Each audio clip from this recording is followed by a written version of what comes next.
Hello everyone.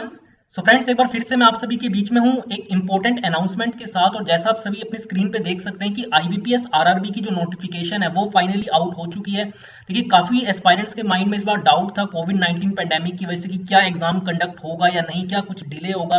तो finally IBPS ने अपनी ऑफिशियल वेबसाइट पे इसकी नोटिफिकेशन रिलीज कर दी है और कल से ही यानी 1 जुलाई से आप इस एग्जाम के लिए रजिस्टर भी कर सकते हैं। तो इस वीडियो में डिटेल में जानेंगे कि क्या इसकी एलिजिबिलिटी क्राइटेरिया है अगर आप इसके लिए अप्लाई करना चाहते हैं, या एग्जाम पैटर्न क्या है, सिलेबस क्या है, इसके बारे में डिटेल में जानेंगे। तो आपको इस वीडियो को पूरा देखना है एंड तक, और हमारे चैनल को सब्सक्राइब करना ना भूले और नोटिफिकेशन बेल को भी प्रेस करना। तो चलिए स्टार्ट करते हैं। सो आईबीपीएस ने देखिए रिलीज कर दिया फाइनली आईबीपीएस आरआरबी 2020 की रिक्रूटमेंट, और अपनी ऑफिशियल वेबसाइट जो उनकी है www.ibps.in, यहाँ पे जाके जो है आप देखिए इसके लिए रजिस्टर कर सकते हैं खुद को। और आज 30 जून को इन्होंने रिलीज किया और कल से यानी 1 जुलाई से आप इसका रजिस्ट्रेशन भी स्टार्ट हो जाएगा। ठीक है, कौन कौन सी मेनली पोस्ट देखिए इसमें रहती है। एक तो ऑफिसर स्केल 1, स्केल 2, स्केल 3, इसके अलावा ऑफिस असिस्टेंट। देखिए मेनली हम यहाँ पे फोकस करेंगे इस वीडियो के अंदर ऑफिसर स्केल 1 और ऑफिस असिस्टेंट की पोस्ट के रिगार्डिंग, क्योंकि देखिए जो स्केल 2 और स्केल 3 है उसके लिए देखिए एक्सपीरियंस रिक्वायर्ड होता है कि आपका बैंकिंग के अंदर कुछ पर्टिकुलर आपका एक्सपीरियंस होना चाहिए। जबकि ऑफिसर स्केल 1 या ऑफिस असिस्टेंट पोस्ट जो है, अगर आप फ्रेशर भी है यानी आपने जस्ट ग्रेजुएशन कंप्लीट किया तो भी आप इसके लिए अप्लाई कर सकते हैं। ठीक है, और तो इसी के बारे में अभी हम डिटेल में बात करेंगे। और जहां तक ये तो मैंने को देखिए बता ही दिया, 1 जुलाई से आप इसका रजिस्ट्रेशन स्टार्ट हो जाएगा, इसका लिंक एक्टिव हो जाएगा।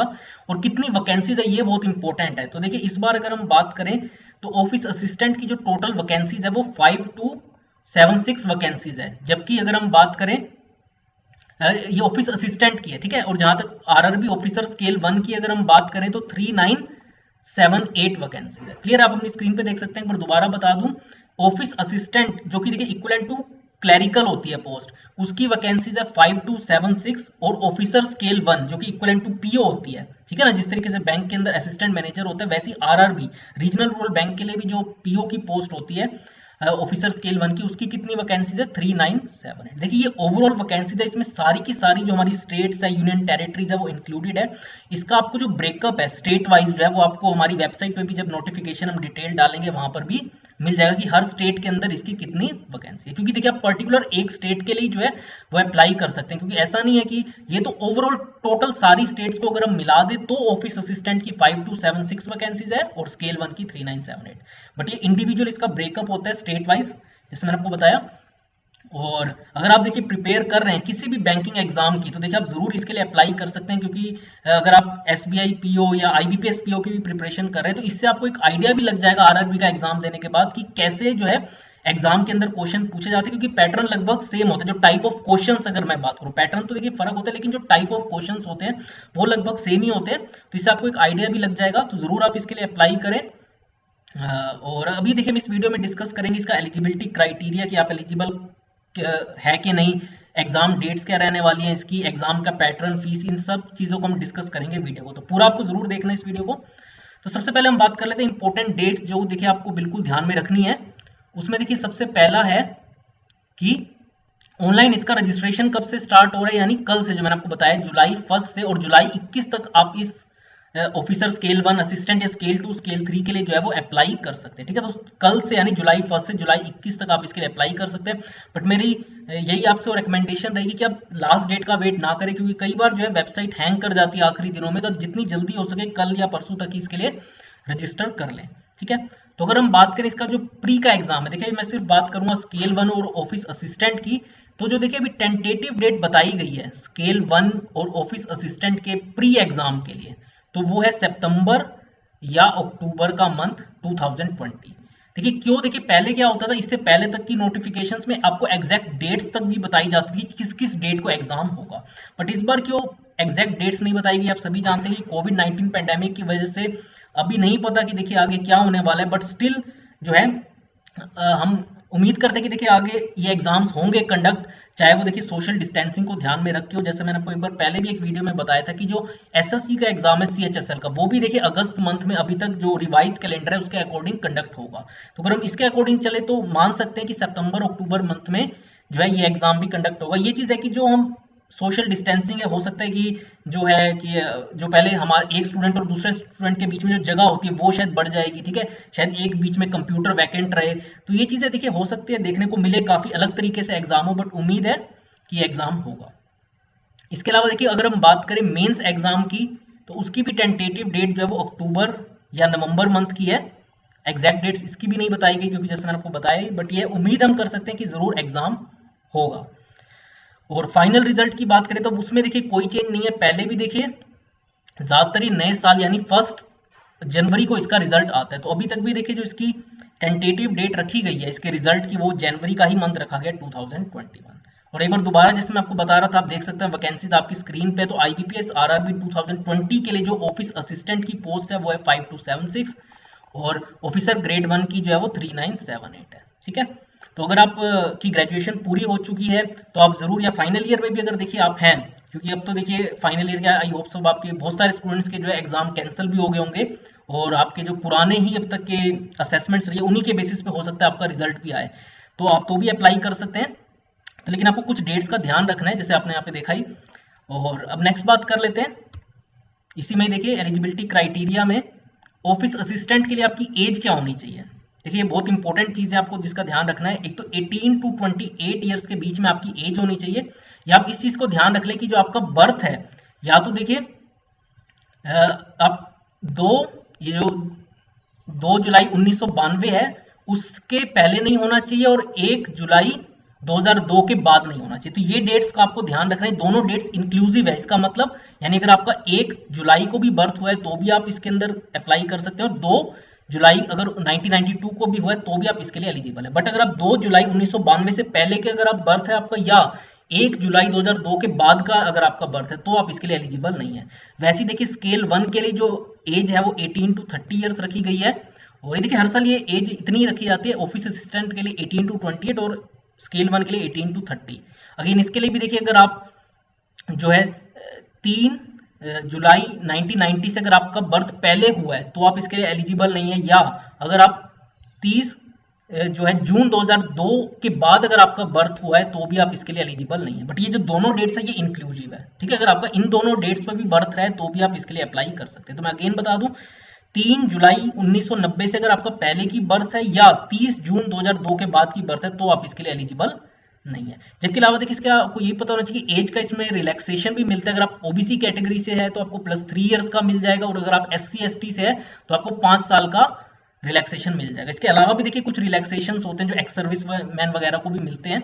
और इसके अलावा जो और इंपॉर्टेंट एलिजिबिलिटी क्राइटेरिया है कि आपके पास देखिए बैचलर डिग्री होनी चाहिए, यानी आपकी ग्रेजुएशन होनी चाहिए फ्रॉम अ रिकॉग्नाइज्ड यूनिवर्सिटी और इट्स इक्विवेलेंट, ठीक है। तो बैचलर डिग्री आपके पास होनी चाहिए, कोई ऐसा परसेंटेज मेंशन नहीं है, बट ये कि आप पास होने चाहिए, ऐसा नहीं कि आपकी कोई रीअपीयर हो, अगर आप पास है तो ही आप इसके लिए अप्लाई कर सकते हैं।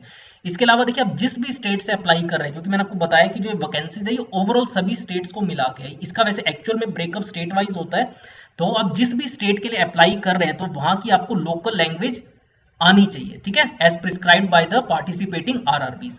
जैसे फॉर एग्जांपल अगर आप तमिलनाडु से अप्लाई करें तो आपको तेलुगु आनी चाहिए, अगर आप गुजरात से अप्लाई करें तो आपको गुजराती लैंग्वेज आनी चाहिए। बाकी जो हमारी हिंदी हार्टलैंड है, चाहे अगर हम बात करें हरियाणा हो गया, ठीक है, मध्य प्रदेश, उत्तर प्रदेश, बिहार, ठीक है, झारखंड, छत्तीसगढ़, यहाँ के लिए हिंदी लैंग्वेज ही आपको लोकल लैंग्वेज है, जबकि पंजाब के लिए पंजाबी है। तो ये आपको पता होना चाहिए, जब भी आप अप्लाई करो तो आपको लोकल लैंग्वेज जरूर ध्यान में रखना है, क्योंकि बहुत सारे एस्पायरेंट्स क्या करते हैं किसी दूसरी स्टेट के लिए भी अप्लाई कर लेते हैं, तो वहां के लिए आपको वहां की लोकल लैंग्वेज आनी चाहिए। और डिजायरेबल क्या है कि आपको वर्किंग नॉलेज होनी चाहिए कंप्यूटर की, ठीक है। ये देखिए कोई मैंडेटरी नहीं है, क्योंकि ये आपको देखिए उसके बाद भी ट्रेनिंग के दौरान भी प्रोवाइड कर दी जाती है कंप्यूटर की नॉलेज, बट स्टिल डिजायरेबल अगर आपके पास है तो आपको थोड़ा सा इसमें एक एज मिल जाएगा, ठीक है। चलिए अब हम बात करेंगे एग्जाम पैटर्न की, कि एग्जाम पैटर्न क्या होता है। देखिए 2 स्टेज प्रोसेस रहता है बेसिकली, अगर हम बात करें, एक देखिए हमारा प्रिलिमिनरी प्री एग्जाम होगा और दूसरा होगा फिर मेंस एग्जाम। बट ये भी आपको ध्यान रखना है कि अगर आप अप्लाई कर रहे हैं ऑफिसर स्केल 1 एग्जाम के लिए, तो उसके बाद मेंस एग्जाम के बाद आपको इंटरव्यू के लिए भी जो है अपीयर होना होगा। Interview is conducted for the post of officer scale 1। तो इस चीज का आपको ध्यान रखना है कि अगर आप ऑफिस असिस्टेंट के लिए अप्लाई कर रहे हैं तो उसके लिए तो सिर्फ आपको प्री और मेंस एग्जाम के बेसिस पर, जो मेंस एग्जाम में आपका ओवरऑल नंबर होंगे उसके अकॉर्डिंग जो है वो मेरिट लिस्ट बन जाएगी। अगर आप ऑफिसर स्केल 1, स्केल 2, स्केल 3 के लिए अगर अप्लाई करें तो वहां पे आपको इंटरव्यू भी मेंस एग्जाम के बाद देना पड़ेगा। अगर हम बात करें इसके पैटर्न की, तो देखिए प्रीलिम्स जो इसका प्री का टेस्ट होता है उसमें आपके टोटल 80 क्वेश्चंस रहते हैं, आप देख सकते हैं नीचे, जिसके लिए आपको ओवरऑल जो है कंपोजिट टाइम 45 मिनट्स का दिया जाता है। यानी आपकी मर्जी, आप 45 मिनट्स में चाहे रीजनिंग सेक्शन को कितना टाइम भी देना चाहिए, या न्यूमेरिकल एबिलिटी या क्वांटिटेटिव एप्टीट्यूड को। दोनों का देखिए पैटर्न आप देखेंगे सेम है, चाहे प्री ऑब्जेक्टिव हम बात करें, ऑफिस असिस्टेंट का भी आप ऊपर देख सकते हैं, यहाँ पे ऑफिस असिस्टेंट, यहाँ भी से मल्टीपर्पज भी कहते हैं, ठीक है। तो इसका भी अगर आप एग्जाम पैटर्न देखेंगे ऑफिसर स्केल 1 का, दोनों का सेम है, क्लियर है ना। दोनों के 40-40 क्वेश्चंस रहते हैं रीजनिंग और क्वांट के, और मैक्सिमम मार्क्स भी 40-40 रहते हैं। तो यानी टोटल 80 क्वेश्चंस 80 मार्क्स के होते हैं, जिसके लिए आपको 45 मिनट्स का टाइम मिलता है, ठीक है। चलिए, तो ये प्री का एग्जाम पैटर्न है। मेंस का अगर हम बात करें तो मेंस एग्जाम में आपके टोटल 200 क्वेश्चन रहते हैं, for which 2 hours time is allotted to the candidate, ठीक है। ये चाहे वो स्केल 1 के लिए आप अप्लाई कर रखा हो या ऑफिस असिस्टेंट के लिए, दोनों का देखिए एग्जाम पैटर्न सेम है। इसी तरीके से देखिए आपको रीजनिंग एबिलिटी के जो है 40 क्वेश्चंस रहेंगे, लेकिन कितने मार्क्स इसके मैक्सिमम है 50 मार्क्स, ये आपको ध्यान में रखना है। 40 क्वेश्चंस लेकिन मैक्सिमम मार्क्स 50 होते हैं, यानी कुछ ऐसे क्वेश्चंस होंगे जिनके जो वेटेज है वो 1 नंबर से भी ज्यादा होगी। वैसी न्यूमेरिकल एबिलिटी या क्वांट भी हम इसे कह सकते हैं, उसके भी देखिए 40 क्वेश्चंस रहते हैं, लेकिन मैक्सिमम मार्क्स कितने 50। फिर जनरल अवेयरनेस की अगर हम बात करें, जिसके अंदर आपको बैंकिंग या स्टैटिक अवेयरनेस रिलेटेड क्वेश्चंस पूछे जाते हैं, तो उसके भी आपके 40 क्वेश्चंस रहते हैं 40 नंबर के, लेकिन इसका देखिए एक एक नंबर का एक एक क्वेश्चन है। फिर देखिए आपके पास चॉइस रहती है कि आप इंग्लिश लैंग्वेज अटेम्प्ट करना चाहिए या हिंदी, ठीक है। इन दोनों में से आपकी मर्जी है कि आप किस में ज्यादा आपको कंफर्टेबल आप बैठते हैं, इंग्लिश या हिंदी में से आपके पास एक ऑप्शन होता है। दोनों में से देखिए आप जिसको भी चूज करते हैं उसके आपको 40 क्वेश्चंस मिलेंगे, उसके 40 नंबर रहेंगे, ठीक है। चाहे इंग्लिश अप्लाई करें या हिंदी, तो आप दोनों नहीं दे सकते, एक आपको इसमें से देना पड़ेगा, इंग्लिश या हिंदी। और इसके अलावा हमारा कंप्यूटर भी देखिए इसमें आता है, ठीक है। कंप्यूटर नॉलेज भी इसमें पूछी जाती है, जिसके देखिए जैसे मैंने आपको बताया था पहले की, देखिए चाहे डिजायरेबल होता है बट स्टिल आपको इसको अटेम्प्ट तो करना पड़ेगा। कंप्यूटर के क्वेश्चंस इसके टोटल 40 क्वेश्चंस रहते हैं, और कितने नंबर के 20 के। तो इसमें यह है कि अगर आपका इतना भी कंप्यूटर स्ट्रॉन्ग नहीं है तो इसका देखिए हर क्वेश्चन आधे आधे नंबर का है, ठीक है ना। बट स्टिल देखिए ये एक मार्क स्कोरिंग सेक्शन होता है कंप्यूटर, इसमें स्टूडेंट्स जो है वो 18-19 तक नंबर लेके आते हैं। कोई ज्यादा मुश्किल कंप्यूटर नहीं आता, सिर्फ MS Excel, Word, operating system वगैरह से ही क्वेश्चन ज्यादा बनते हैं। तो टोटल आप देख सकते हैं 200 क्वेश्चन हमारे हो गए, कितने नंबर के 200 मार्क्स के, ठीक है। और आपको जैसे मैंने बताया, आप 4A या 4B यानी इंग्लिश या हिंदी में से आप एक सब्जेक्ट को ऑप्ट कर सकते हैं। और आखिरी में देखिए स्लाइड में आपको बता दूं, नेगेटिव मार्किंग भी रहती है फॉर एवरी रॉन्ग आंसर। ऐसा नहीं है कि देखिए बहुत सारे स्टूडेंट्स क्या करते हैं, तुक्के मार देते हैं जीके वगैरह, जनरल अवेयरनेस में, कंप्यूटर में। तो आपको ये भी ध्यान रखना है कि आप जितने भी गलत आंसर करेंगे तो उसमें आपकी नेगेटिव मार्किंग भी रहती है, प्री और मेंस दोनों में, जिसमें जितने भी उसका देखिए उसको मार्क्स असाइंड है उसका 1/4 यानी 0.25 जो है वो आपका डिडक्ट होगा गलत आंसर देने पे। अगर हम बात करें फीस की, कि आपको इसके लिए अगर अप्लाई करना है तो आपको कितनी फीस देनी पड़ेगी, तो 175 रुपीज। अगर आप देखिए SC ST या पर्सन विद डिसेबिलिटी कैंडिडेट से अगर आप आते हैं तो आपको 175 रुपीज फीस देनी पड़ेगी इसके लिए अप्लाई करने के लिए। और अगर आप जनरल कैटेगरी से आते हैं या EWS से भी आते हैं तो आपको 850 रुपीज जो है इसकी फीस देनी पड़ेगी। और आखिरी में देखिए आप जब इसका फॉर्म फिल कर लेंगे तो जो आपके पास इसका फील्ड फॉर्म का जो PDF आपको जरूर अपने पास सेव रखनी है, क्योंकि इंटरव्यू के टाइम ये आपको दिखाना पड़ता है, मैंडेटरी होता है। तो जैसे आप फॉर्म फिल कर लेंगे तो उसकी PDF जो है या वो कहीं पे सेव करके रख लें या उसका प्रिंट आउट निकाल लें, क्लियर है। तो ये थे देखिए इंपॉर्टेंट अपडेट्स नोटिफिकेशन से रिलेटेड। इसके अलावा भी अगर आपको और वीडियोस देखने तो हमारे इस चैनल पे मिल जाएगी, क्वांट, रीजनिंग, इंग्लिश से रिलेटेड, जनरल अवेयरनेस भी। तो उसके लिए आपको सिंपली हमारे चैनल को सब्सक्राइब करना है और नोटिफिकेशन बेल को प्रेस करना है। तो आज की इस वीडियो में इतना ही friends, thanks a lot for watching this video.